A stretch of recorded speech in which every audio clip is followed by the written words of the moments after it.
I always say that dictatorships never end when they end. There's a first moment of kind of euphoria of this thing gone.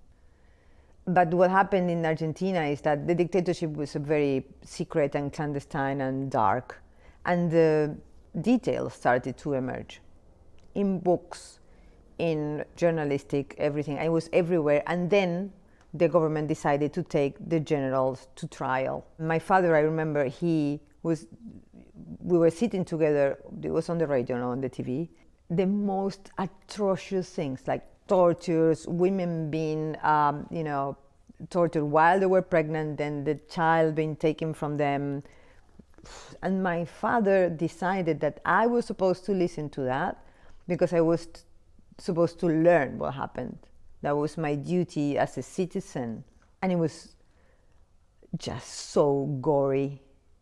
And I think the whole society was so spooked of what they lived through without knowing. Like they put concentration camps and stuff, detention centers next door. Like we were having this conversation here, and next door they could be torturing people, and you wouldn't hear because they had soundproof walls.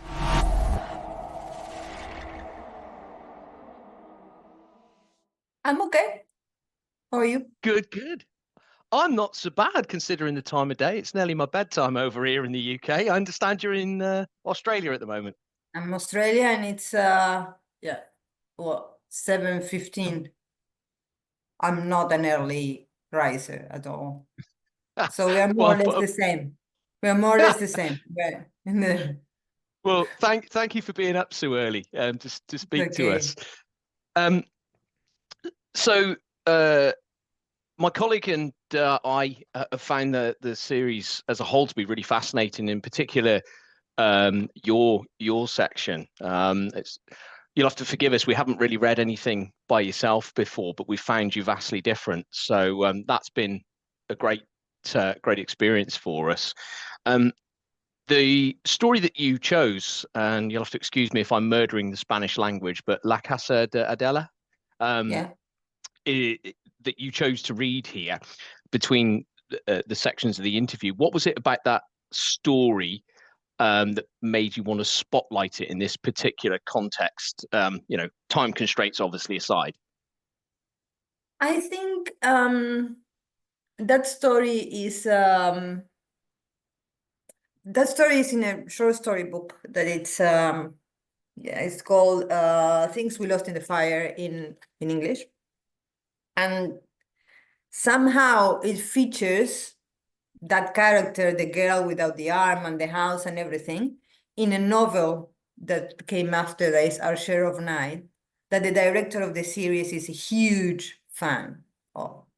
So I think it had to do with that. And also it's kind of an example of what, in general, I do all kinds of things, I write non-fiction and stuff, but there's something that I kind of repeat in horror. That is the idea, first, maybe now not anymore, but yes, young characters that disappear, this idea of an alternative reality and of the unknown, and kind of suburban scenarios and urban legends. These liminal spaces of the city that is not the city, and a house that is not a house, and that idea. But the people that disappear is kind of a theme in my fiction. So it was a bit of an example of what I do, and also a personal favorite of the director. Yeah, thank you. Now, you've said that your family wasn't religious at all, and you were baptized at a fairly late age. You like 5 or 6, I think. And you ended up going to like a religious school, and you became very Catholic as a child, and you were fully immersed and fascinated by these stories of, you know, in the Bible and, you know, people coming back from the dead. And I wondered how that early relationship with religion has shaped the way that you approach your horror writing, especially given how horror has quite frequently religious undertones, even in secular stories. Yeah. Well, I think that the early exposure, let's say, to religion, especially for me, coming from background where there was no religion, but there was a lot of superstition, especially from my grandmother. But my parents, no, my parents were both very anti-clerical, especially my mother is terrible. But I think I approach it from a place of imagination, and it was an early contact with the supernatural. It is a supernatural faith is a supernatural condition in a way. You are believing in something that is not there, something that creates you, something that tells you how to, something very powerful. If you strip it from, you know, what we have naturalized as religion and faith, that is something I'm not a believer anymore, but I really respect it. But if you take it from the what it actually does to the life of people, of most people, there is kind of community and comfort, and the other part is very imagination wise, it's very extreme. And even the more in Catholicism, even the more let's say in the New Testament, that it's less like the Odyssey, let's say. It's there's less whales and stuff, but in the center of it, there's a man that comes back from the dead, walking, or two, Lazarus, Jesus. And so, and religion, Catholicism asks you to believe in this. So early on, you are in a mental space when you are absolutely believing in the supernatural. You're believing in the unknown, in what you can see, in everything that rational everyday thinking tells you that is silly, let's say. So even if you lose faith later, or if you lose trust in the institution, that I think kind of comes hand in hand. Although I have a fascination with churches and with all the processes of everything, like the way I can look for days at the clothes of the Pope. I mean, it's like, Yeah, it's crazy. And even if you lose that, your brain is trained from an early age to be an antenna to weirdness. It's very weird. yeah, And especially Catholicism, because other religions are less spectacular, let's say. In the text is the same, but the everyday ritual is kind of more mellow and stuff. Catholicism now we are in Easter now. If you go to Easter, that is my personal dream, to go to Easter in Seville in Spain. yeah.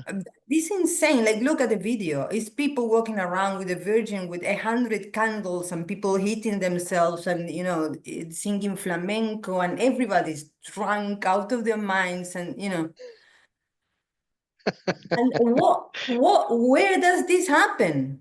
And Baroque and kind of and very flamboyant. I mean, so yes, and my parents to this day are kind of horrified, I guess, about that. But it's their fault.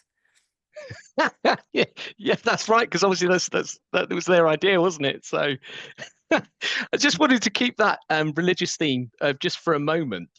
In terms of your writing, you've described it as almost like a religious experience, and you said that it feels like something is kind of being dictated to you, and that you're just kind of the vessel through which this flows. What is it you think you're tapping into when you write horror from that kind of headspace?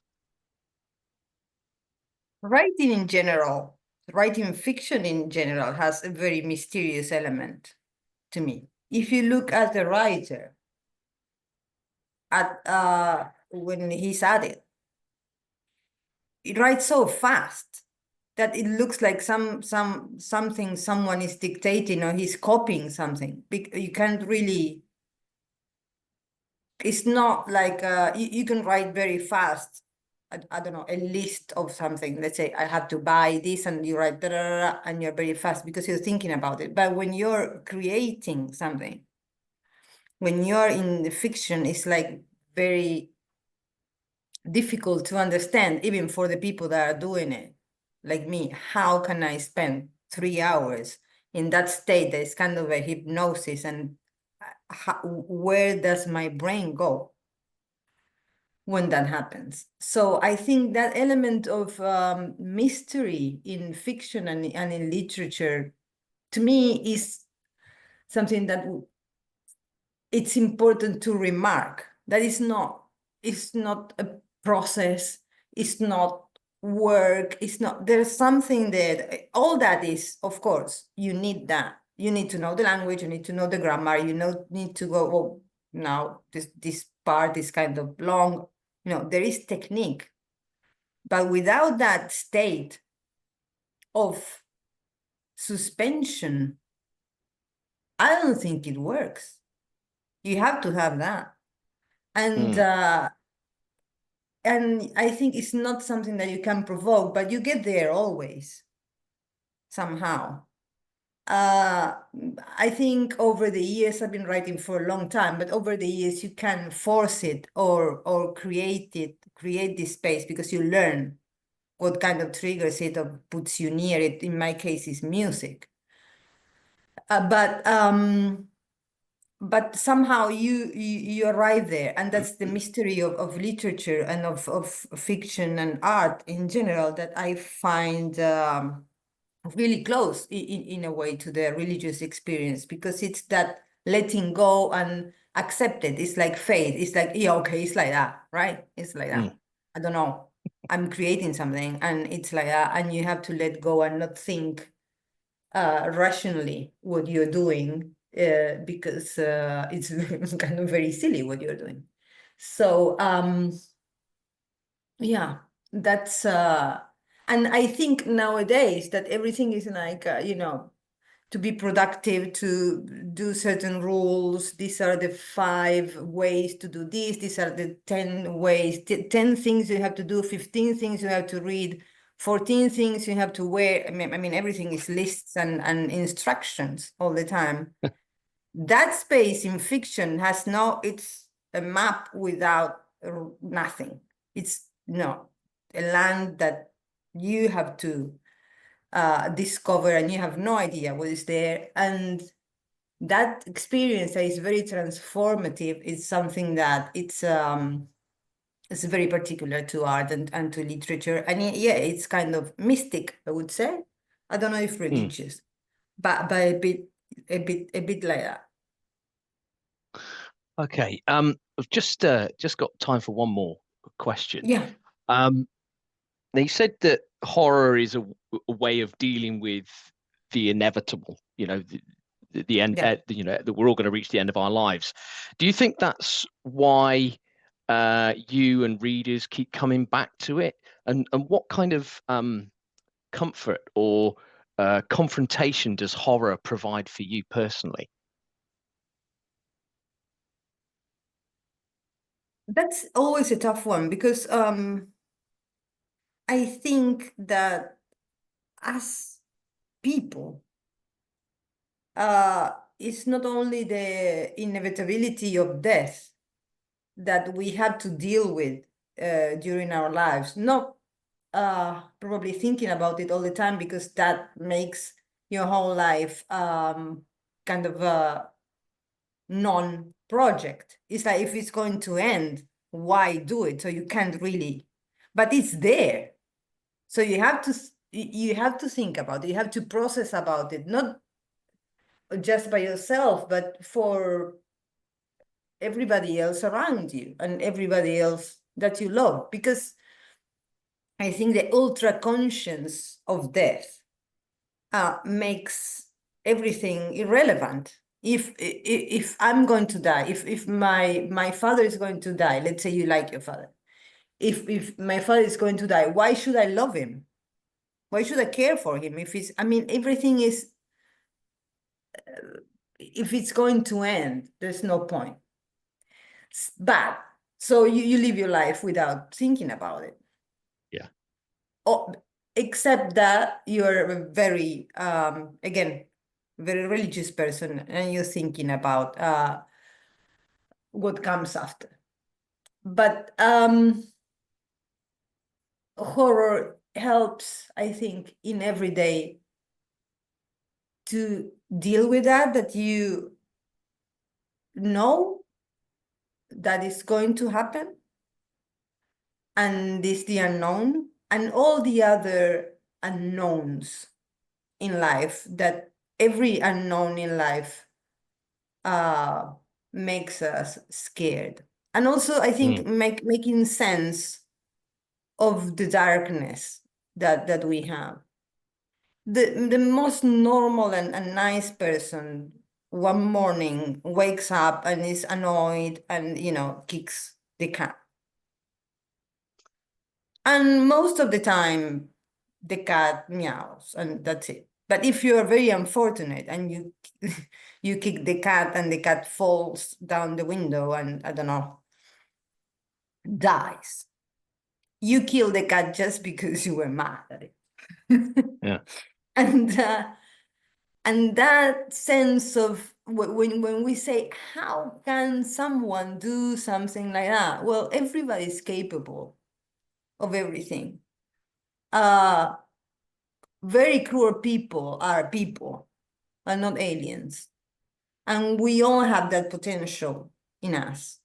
And that potential is awful. And dealing with that darkness and dealing with the possibility of, I don't know, losing our minds. I think that the fear of derangement is very strong, and especially now that it's so difficult to comprehend what's real. Like in the most normal, what is this? Is this picture I'm looking at? It's a picture of a person, and it's something that, what is it? Like, and every day we're getting more deranged by it, so it's more difficult to understand limits. So I think horror always helped with that. From fairy tales, why would you tell a child not to go to a wood because there's going to be a witch that's going to fatten them and eat them? Because there was danger in the woods. And it was a metaphor of saying, don't go there because it's dangerous. Maybe there's not a witch that's going to fatten you, but there's animals, there's robbers. We can lose you. It's always a very, double-headed creature, horror, that in a way protects your psyche and your well-being. And on the other way, it exposes you at the same time. And that's why it's so addictive and so attractive, because there's comfort there, but there's always also truth about the darkness. Yeah. No, absolutely. Well, Mariana, it's been an absolute pleasure talking to you. It's been absolutely fascinating. It's a shame we haven't got more time, but thank you very much indeed. I hope you get time for a coffee now, since we've got you up so early. Enjoy the rest of your day. It was an absolute pleasure talking to you.